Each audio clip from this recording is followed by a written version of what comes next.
Welcome to SCOTUScast, a project of the Federalist Society for Law and Public Policy Studies. Our contributors join us from around the country to bring you expert commentary on U.S. Supreme Court cases as they are argued and decisions are issued. The Federalist Society takes no position on particular legal or public policy issues. All expressions of opinion are those of the speaker.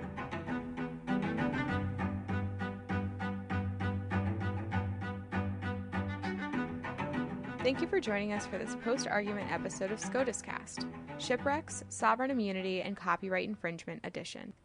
I'm your host, Grace Gotchling.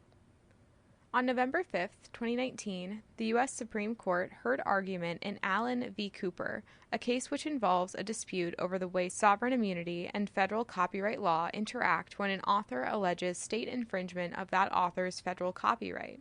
Petitioner Frederick Allen and his company, Nautilus Productions, contend that North Carolina violated their federal copyrights by publishing video and photographic footage that Allen had taken of the pirate Blackbeard's sunken flagship, the Queen Anne's Revenge. Allen also challenges the validity of a recently passed North Carolina statute providing that photographs and video recordings of shipwrecks in the custody of North Carolina are public records. This law, he contends, was enacted in bad faith to undermine his copyright claim. Allen and Nautilus sued North Carolina and various of its officials in federal district court. Although the district court rejected defendants' invocation of sovereign immunity from suit, the U.S. Court of Appeals for the Fourth Circuit reversed that judgment, concluding that the Copyright Remedy Clarification Act does not validly abrogate 11th Amendment sovereign immunity, which ultimately shields respondents from all of Allen's and Nautilus's claims. The U.S. Supreme Court subsequently granted cert to consider whether Congress validly abrogated state sovereign immunity via the Copyright Remedy Clarification Act in providing remedies for authors of original expression whose federal copyrights are infringed by states. And now, to discuss the case, in this special panel episode, we have Zvi Rosen, visiting scholar and professorial lecturer in law at George Washington University School of Law, Professor Josh Blackman, Associate Professor of Law at the South Texas College of Law in Houston, and our moderator, Kevin Ammer, Deputy General Counsel at the U.S. Copyright Office, who will begin today's discussion.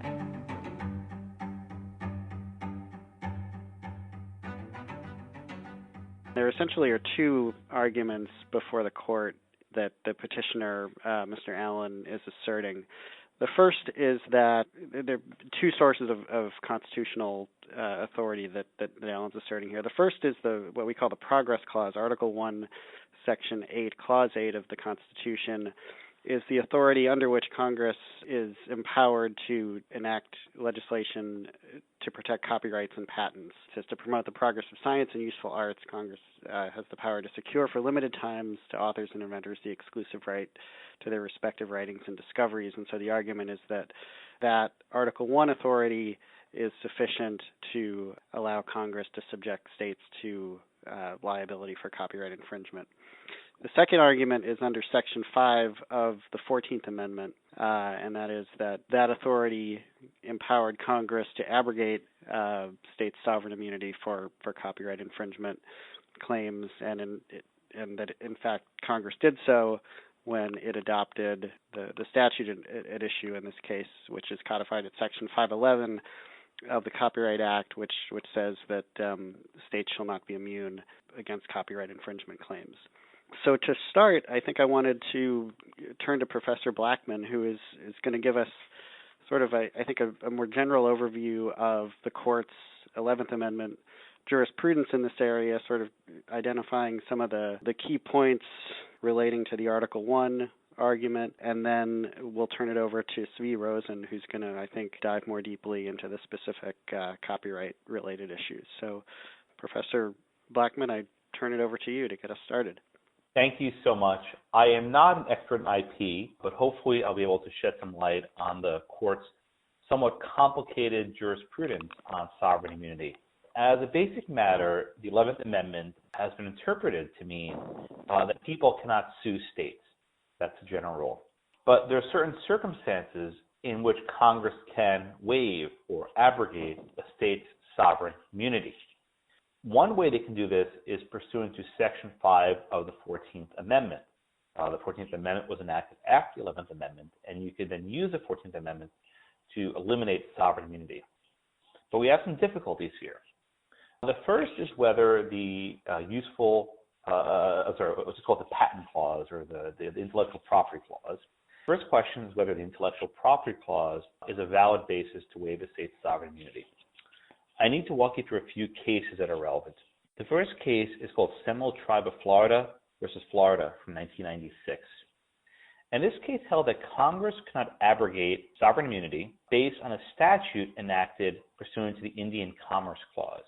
That is, when Congress wants to regulate commerce between the Indian tribes and the United States, Congress can't use that authority to then abrogate sovereign immunity. There was some language, though, in Seminole Tribe that went even further. And the court in Seminole Tribe seemed to say that Article I as a whole cannot be used to waive sovereign immunity. Article I, of course, lists all of the powers that are enumerated, including the patent clause or the intellectual property clause at issue in this case. A couple years later, the court decided a second case called Florida Prepaid Post-Secondary Education Expense Board versus College Savings Bank. And this is a patent case based on the Patent Remedies Act. And Florida Prepaid also held that Congress cannot abrogate sovereign immunity through the patent powers. And you have this language in the Florida Prepaid case citing Seminole Tribe. And it said Seminole Tribe makes clear that Congress may not abrogate state sovereign immunity pursuant to its Article I powers. So far, so good. So far, the court's precedent seems to suggest that the provisions of Article I, Section 8, can't be used to waive sovereign immunity. But then we have another case in 2006 called Central Virginia Community College versus Katz. And this was a case decided in January of 2006, and it was a 5-4 decision. This was one of the rare cases where Justice O'Connor was in the court at the same time as Chief Justice Roberts. There's only about a 2-month gap, because as you all know, Justice Alito replaced Justice O'Connor. But during this brief period where Justice O'Connor was about to leave the court, she joined the court's progressives, and she joined the majority opinion by Justice John Paul Stevens. And the majority opinion in the Katz case sort of went in a different direction. The issue in Katz was whether Congress could waive a state's sovereign immunity pursuant to its Article I bankruptcy powers.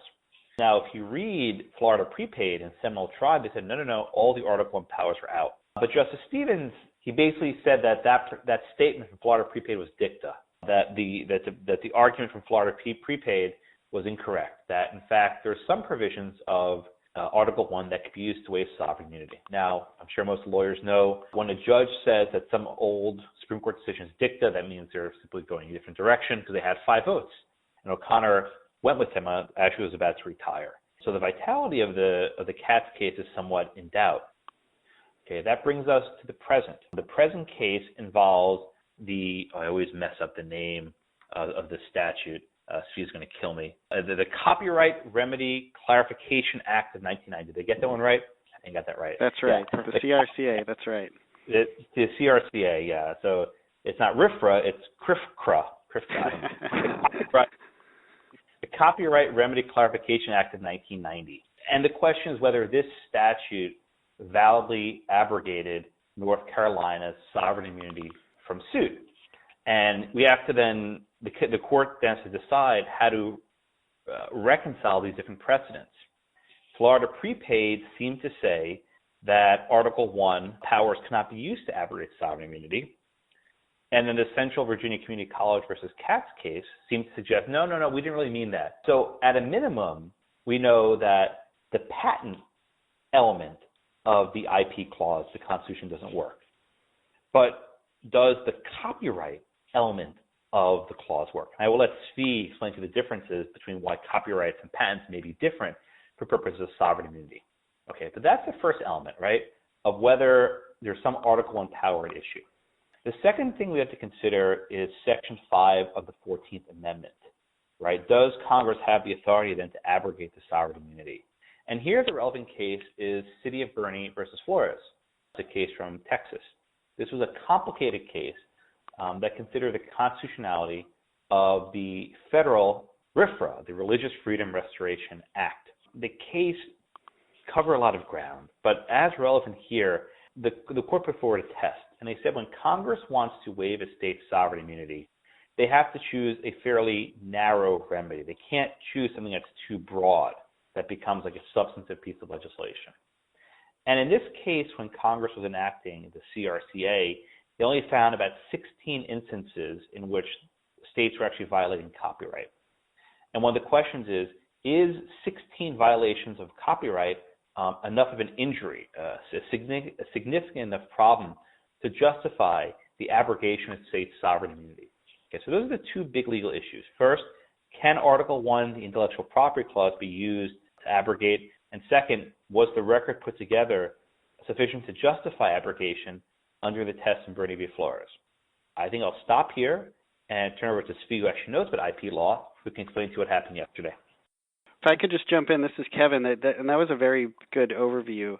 I wanted to just sort of drill down a little bit on the Article 1 point. So, I mean, as you indicated, you know, the issue seems to be kind of what do we make of this Katz decision, you know, and that's, do we sort of read Katz broadly for the proposition that, you know, to essentially overrule the Seminole Tribe case to the extent it said that Article 1 can never be a basis to abrogate state sovereign immunity, or is it, you know, is it limited to the sort of unique circumstances of bankruptcy? And there was some back and forth about that during the argument yesterday. Who do you think sort of has the better of the argument there?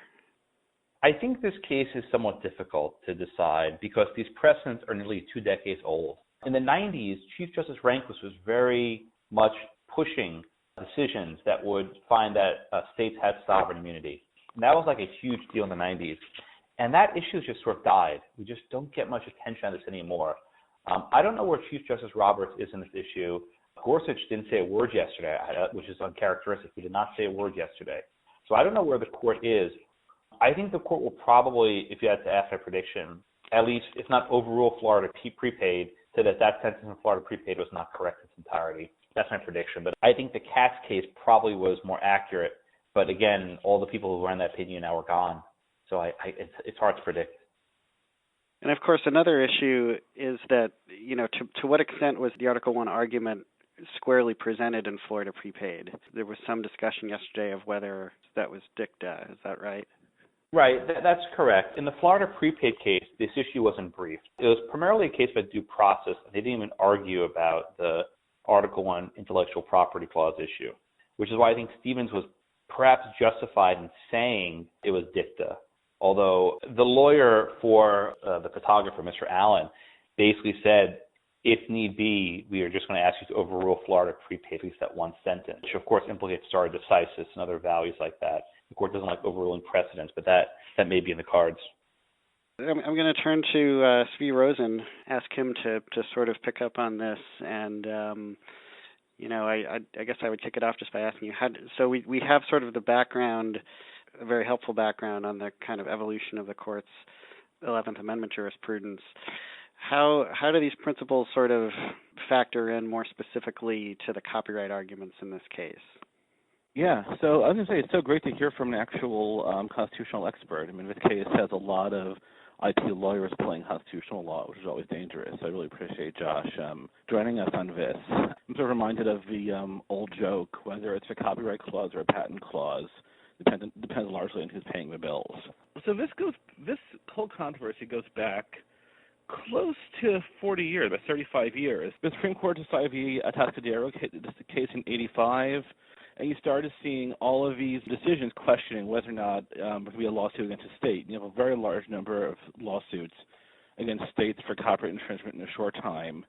And this leads the, I believe, the House Judiciary Committee to ask the Copyright Office to do a study. And they asked Ralph Oman, who was registrar at the time, and who was actually able to be at the argument yesterday, which was really, really nice to see, to prepare a report on what is the volume, whether there was a problem, should there be a solution, and sort of a situation. And they get about 40 comments from pretty much all the major interest groups, and they put out a study in 1987 that really explores the issue and says, hey, this is a problem, and Congress should deal with it. And then Congress, of course, picks up and does its own assembly of a record and says, yes, we're going to enact with Copyright Remedy Clarification Act. We're going to keep it as simple as possible and just say that, yes, it is copyright infringement, that states have the same liability as everyone else for copyright infringement, essentially. So sort of on the bandwagon of that, the Patent Remedy Act was passed. The Patent Remedy Act did have a much shorter record, and I think was largely passed on the basis that, oh, well, if they have for copyright, why not patent? And the record, as I understand it, was substantially lighter for a Patent Remedy Act. And then, of course, the Patent Remedy Act is one that ended up before the Supreme Court in Florida prepaid.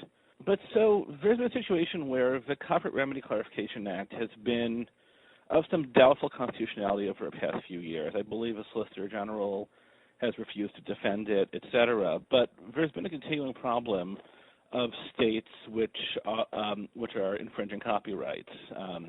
There's a couple of amicus briefs in there from Copyright Alliance did one, and a couple of others as well. They're all on the SCOTUS blog docket site of the continuing problem. And this particular case, I should say, is about the ship Queen Anne's Revenge, which was built in 1710, and Blackbeard captured it in 1717. Captured a bunch of ships that made his notoriety that lasted today. And then this company Ingersoll had a permit from North Carolina to film the wreckage, and he hired Alan. Alan is a commercial photographer and videographer to film all the wreckage. And the state of North Carolina used it, and Alan protested, and basically had a settlement agreement whereby North Carolina would stop having the material online, and any material they did use had to have a watermark and a few other things. And when the state of North Carolina stopped displaying these, Alan sued for violation of his copyrights. It's kind of an interesting case in that the copyright elements aren't really in doubt.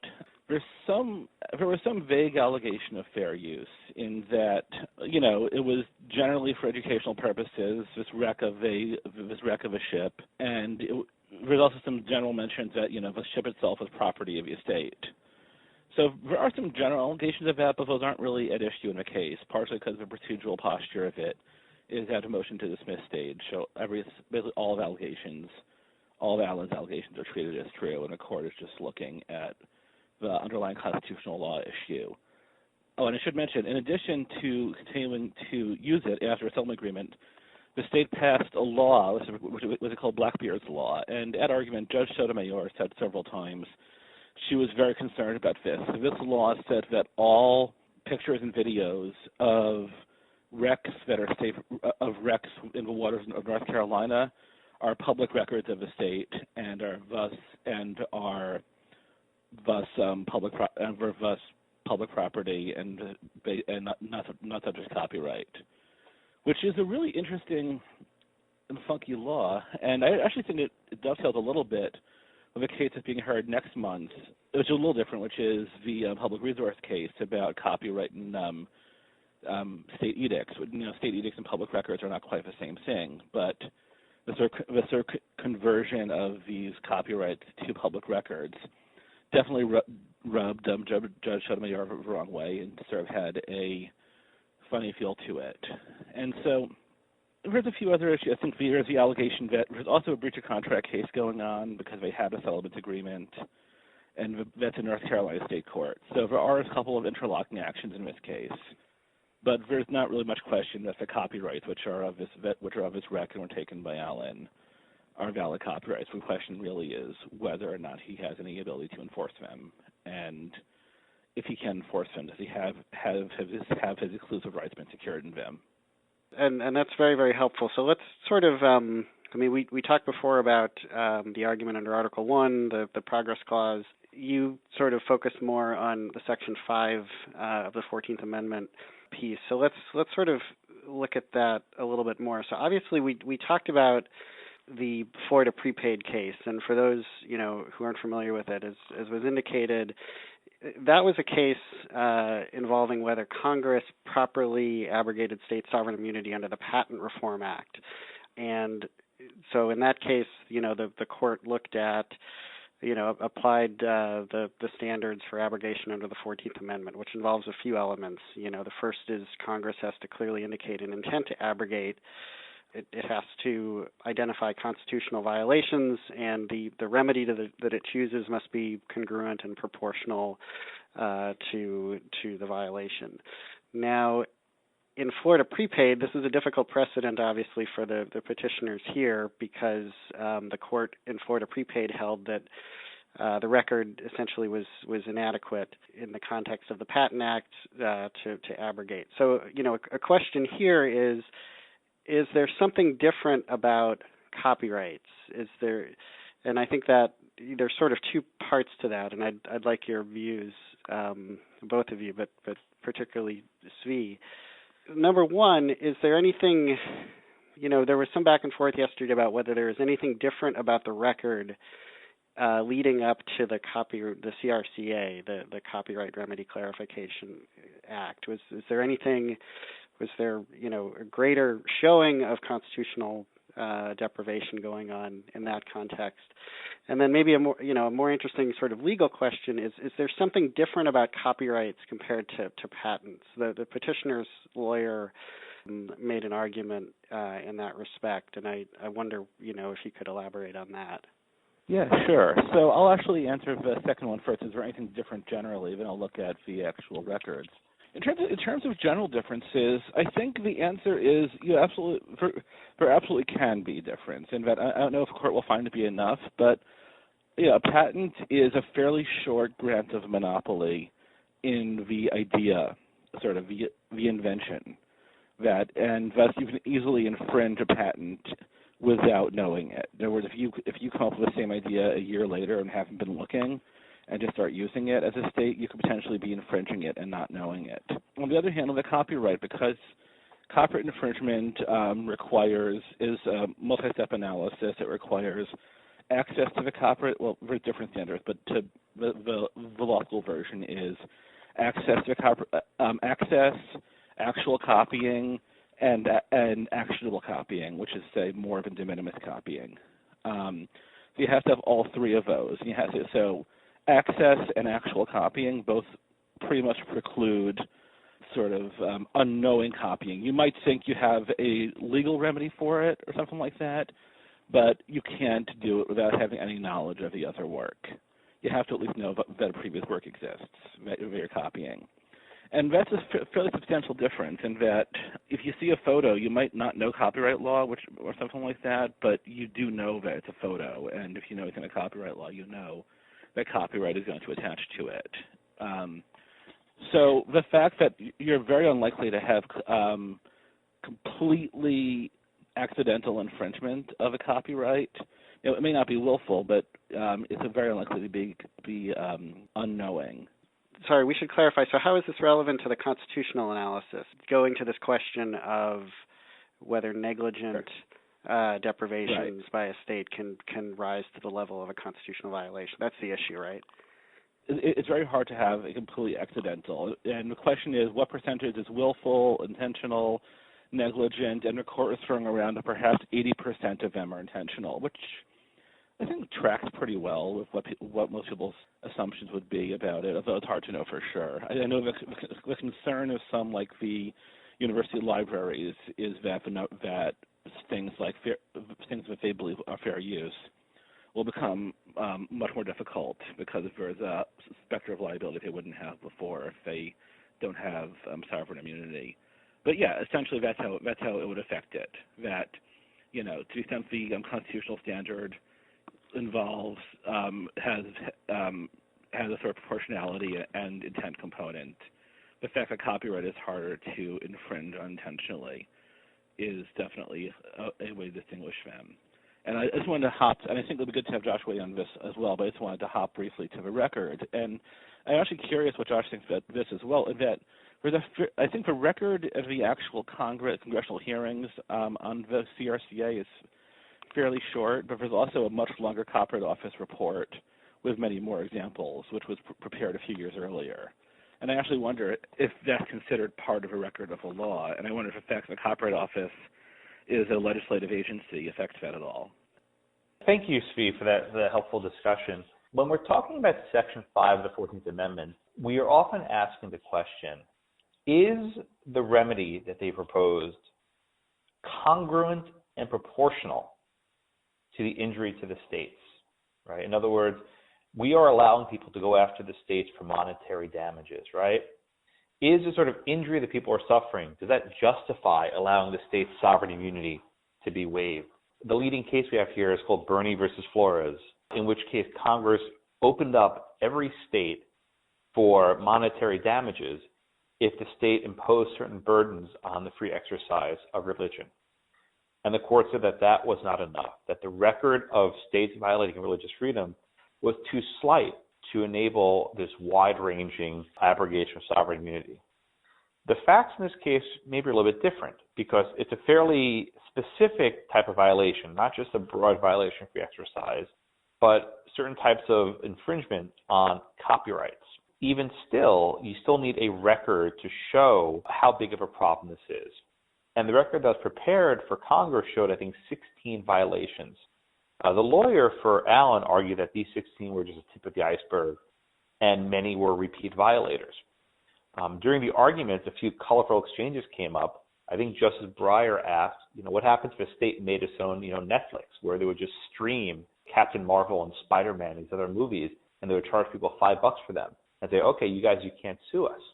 So it's possible that Congress didn't anticipate those issues that would arise given modern technologies, and can the court bootstrap, say, well, based on present-day circumstances, we can then go back, or is it merely retroactive? Another issue that came up is the fact that North Carolina enacted something called Blackbeard's Law, which is this insane law that says these pictures are public domain and they can't give rise to any sort of copyright liability. And Justice Sotomayor was very upset, saying, how can you pass a statute saying we can willfully violate this guy's copyright?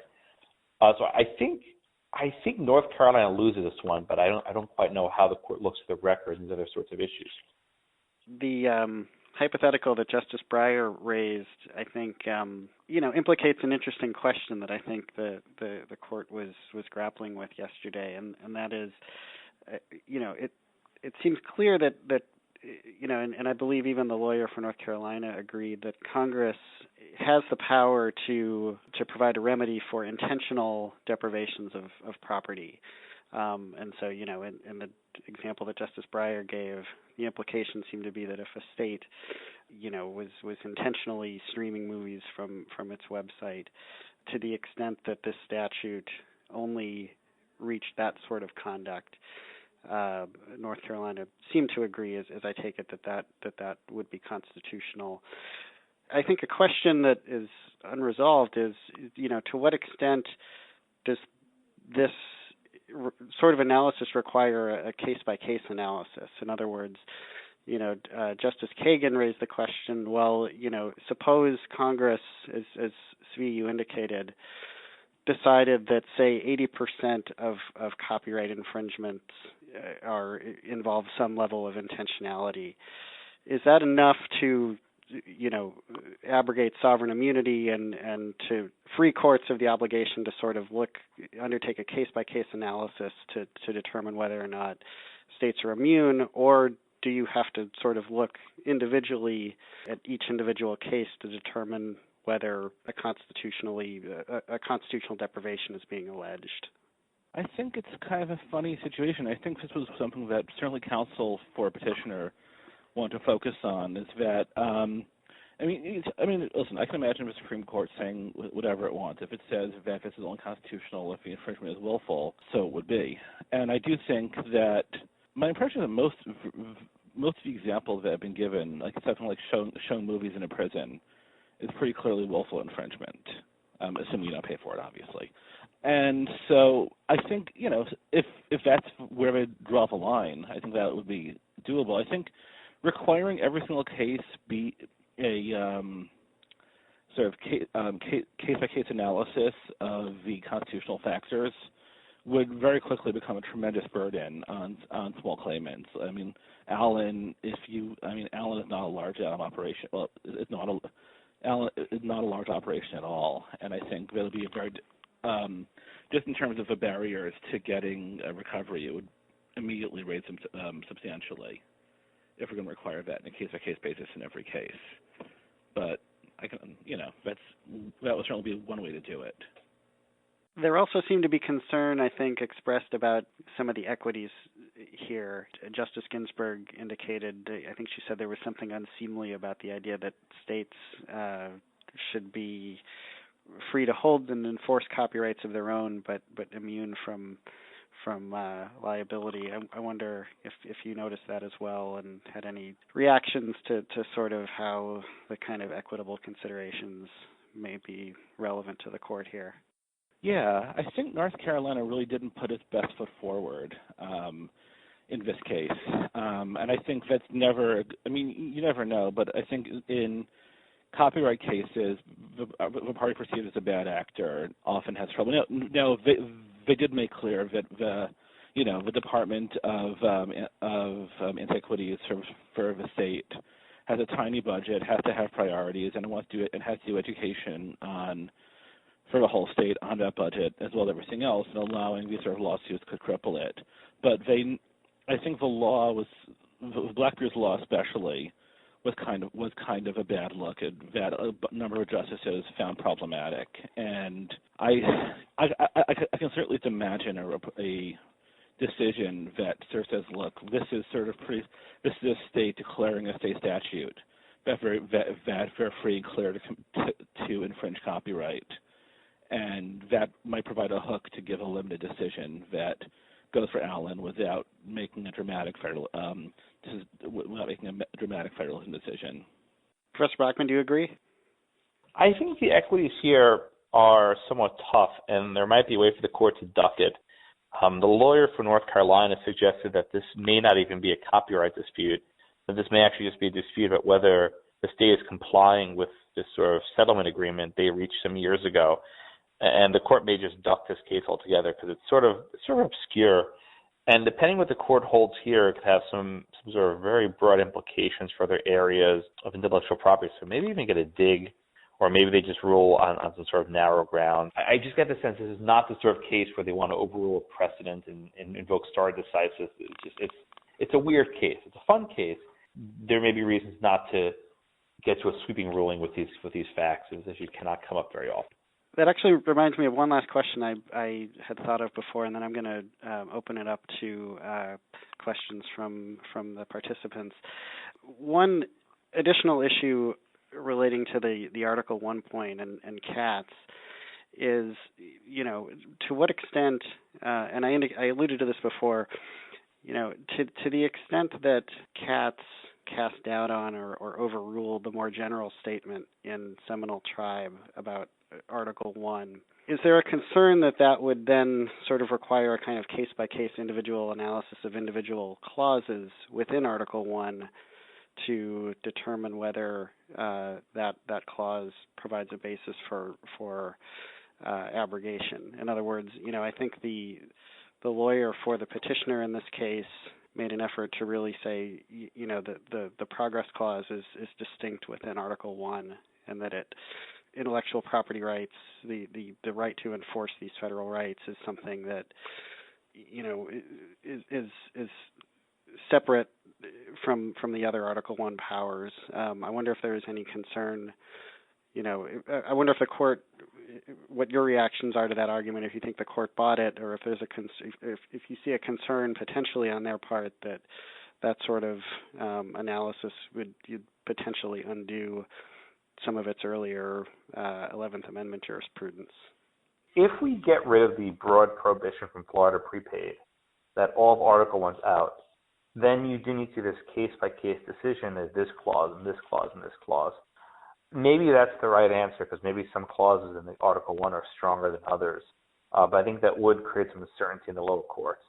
And this is really the first time the Roberts Court has weighed in on this issue. The last case, again, was Katz, was from 2006. So it was decided in that brief period between Sandra Day O'Connor and Sam Alito. Actually, I checked the dates.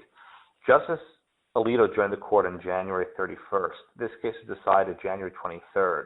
So this was the last 5-4 opinion that Sandra Day O'Connor put her name on. And, if this case came out a week later, I don't know if it comes out the same way. So I don't know if they're going to endorse Florida. I'm sorry, if they're going to endorse Katz. That may not be in the cards. So I think we have about 20 or so minutes left, and so I would like to turn it back over Svea Rosen, I wonder if you had any thoughts about the question I just asked about, about cats. I know you focus more on the 14th Amendment piece, but what did you make of the argument that cats really should cause the court to revisit, Seminole Tribe and Florida Prepaid? Well, the question is, are we going to treat Florida Prepaid as sort of a blip or sort of a expression of core doctrine? In other words, is a problem with Florida Prepaid that they really didn't do the Patent Remedy Clarification Act right? Or is the issue that more fundamental than that? Because everyone seems to agree that the record, I think there's a line, was really terrible, something like that. In the patent remedy context, the record of the copyright remedy law is much more detailed, and I think the patent remedy law was really sort of tacked on following the success of the copyright law. And I really don't know which way they'll go on that. And Josh is more knowledgeable than I am about the con law, about these sort of broader trends in con law. I think it's a question of whether the court is more concerned about protecting Seminole Tribe or in terms of state or in terms of the underlying concerns about copyright infringement. It's an interesting discussion as to what secure exclusive rights means if there's no remedy. And it's kind of an interesting question because you have this weird usage in the IP clause. Congress shall have the preamble to secure exclusive rights for limited times to authors for their writings. And if Congress doesn't have a right, it's not an exclusive right if there's no remedy. Is one way to put the argument. And I think the sort of argument that was being argued that if there's really, you have a constitutional power to grant exclusive rights, and if exclusive right has no remedy, then that power has sort of been written out in the context of states. And I do wonder if that's something the court might want to pursue. It would also be a nice way to avoid breaking broader jurisprudence, so to speak, because it's limited to the language of the IP clause. Yeah, and I think that's an important point, and it's one that the petitioner's counsel really focused on. That there is something distinct, or that the IP clause really does contemplate, enforcement against all infringers, and that it is distinct within Article 1. And you're right. He did focus on the term secure and exclusive rights, and the argument is that. It would be a little odd to conclude that these rights could be that states would be free to infringe, and yet you have this constitutional text saying secure exclusive rights. And I also I'm happy to give one more point while we wait, which is there's a number of interesting projects going on now where state universities are innovating in the space of things like controlled digital lending that may or may not be permissible under copyright. And I think being under the umbrella of sovereign immunity of the 11th Amendment is part of is sort of giving them cover to do that. Not exclusively, but I think it's probably part of the calculus. And I think that's probably part. I mean, it's interesting to have it sort of lurking in the background. I don't think it was in any of the briefs and anything like that, but I do think it's definitely on the mind, certainly of the amici on the state side. Yeah, I'd first like to thank you both for participating. I think this is a very, very helpful overview, and I don't have any further questions for either of you. So if either of you do have brief closing remarks, maybe predictions, feel free to share them now. Sure. This is Josh. My only hope is that the pirate puns aren't too bad in the opinions. We do have to teach these cases, and as a general rule, puns always sound better in your head than in the U.S. reports. If you're listening, law clerk, hint, hint. Josh, if they listen to one thing from this, I hope it's that. Sure. I'm really excited to see what comes out. I mean, it's going to be interesting. I mean, this has been an issue the copyright world has been grappling with in various ways for 30 to 35 years, and there's been a lot of work on it. And I think there's sort of At a minimum, I think having a certain finality over the Copyright Remedy Act will be good, one way or another. At a minimum, I hope for that.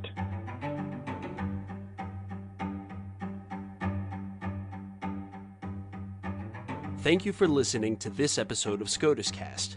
SCOTUScast is a project of the Federalist Society, a not-for-profit educational organization of conservative and libertarian law students, law professors, and lawyers, founded upon the principles that the state exists to preserve freedom, that the separation of governmental powers is central to our Constitution, and that it is emphatically the province and duty of the judiciary to say what the law is, not what it should be. Don't forget to subscribe to our podcast series, including SCOTUScast and Practice Group podcasts, on iTunes or Google Play. For an archive of past podcasts, as well as audio and video of past Federalist Society events, please visit our website at fedsoc.org/multimedia. That's fedsoc.org/multimedia.